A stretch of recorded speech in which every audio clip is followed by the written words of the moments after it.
Today is a tragic day. Detroit police family. Our officers from the 12th Precinct, Uniform Scout Car 1210, responded at about 7:20 this evening to a home invasion in progress. As the officers arrived, occupants of this home began running out, frantic, approached our officers, and there was a report that there was a suspect inside of the home armed with a rifle.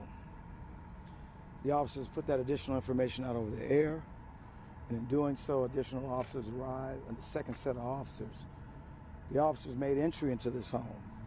Once they made entry, they cleared the upper level of the home in search of this suspect. As they began to go downstairs, the suspect, who was armed with a high-powered rifle, began to open fire on the officers. 2 of the 4 officers was hit by gunfire. A 3-year veteran of the department sustained a single gunshot wound to his left leg. The second officer, 18-year veteran, sustained a single gunshot wound to his neck. Because it was a high-powered rifle, the round traversed up through the rear of his skull where the bullet was lodged. Both officers were transported here, treated. The one officer with the wound to his leg is right now in serious condition. He's conscious and moving around. Unfortunately, our 18-year veteran succumbed to his injuries. He passed. And so certainly our heart and prayers go out to his family, certainly our community, and all of the officers in the Detroit Police Department. He really is a hero. He fought a good fight. During this very brief encounter with the suspect, one of the officers was able to return fire. That suspect was struck by gunfire. He's in what's temp serious. He was transported to the hospital as well. He's being treated for his injuries. This suspect has a fairly lengthy criminal history, weapons charges. He was recently released from parole. And so that's what I have at this point. And so, Mr. Mayor. Detroit police have got to be as courageous as any people in this country. 4 officers go into a house with an armed and dangerous gunman in order to protect our citizens, and we lost a hero.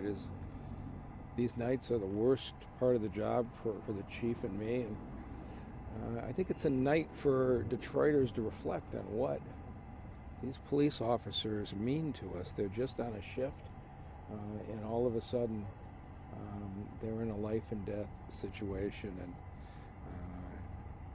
the people who I think may have been originally targeted, I think are out safely. But the whole city is with the family of the deceased officer, and of course our wishes with the officer who's still behind us in Santa Grace, being treated. And I'll turn it back to the chief for questions. Thank you, Mr. Mayor. Chief, how many officers entered the home originally? 4 officers. Again, it was a 2-person officer unit that responded initially, met the occupants who were frantic, and then when backup arrived within seconds, they went in to clear the residence, which is a common practice. Do you know if they knew if he was armed with a high-powered rifle? They didn't know what type of weapon at the time, but they did have information that the suspect was armed. They responded accordingly. Again, cleared the top level of the home, and again, as they began to go downstairs, that's when the suspect engaged the officers and opened fire. Chief, is there any reason to believe there are any other suspects involved in this? Are you guys looking for anybody else? At this point, we don't believe there's any additional suspects. What we do believe is that this was part of a domestic situation. Preliminarily, I can say that he was looking for his girlfriend. He was angry.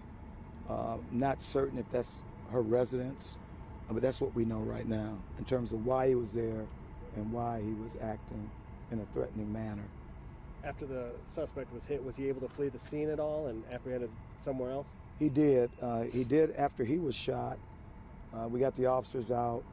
He traveled a short distance where he was apprehended, taken into custody, and then transported by EMS. Chief, what can you tell us about your 18-year veteran working? Solid police officer. Certainly the information I've gotten from his partners, he was loved. I mean, right here today, we have probably in excess of 275 officers that came out to show their support. Very difficult, and unfortunately, I've been to a number of these. This is probably the one where I've seen this number of officers come out and support. What does that tell you about your department? You know, their family. As I indicated to them, because there was so many here, I had to speak to two separate groups of officers. They knew that he had made the ultimate sacrifice.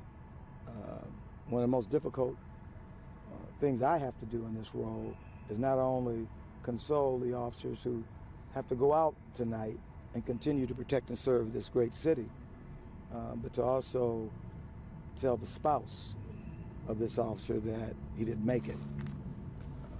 Very difficult. Have you done that already? I have done that. So I won't be releasing their names at this point. In due time, and we'll let you know. Any other questions that you might have? Is there any other anyone else sustained any injuries from any response or anything like that? We heard of a possible accident involving a cruiser that was on the way to the scene. Are you aware of anything? I'm not aware of Okay. any accidents. When we have situations like that, the officers, you know, certainly do whatever they can to get here very quickly. I mean, even coming to the hospital. So I have not heard that.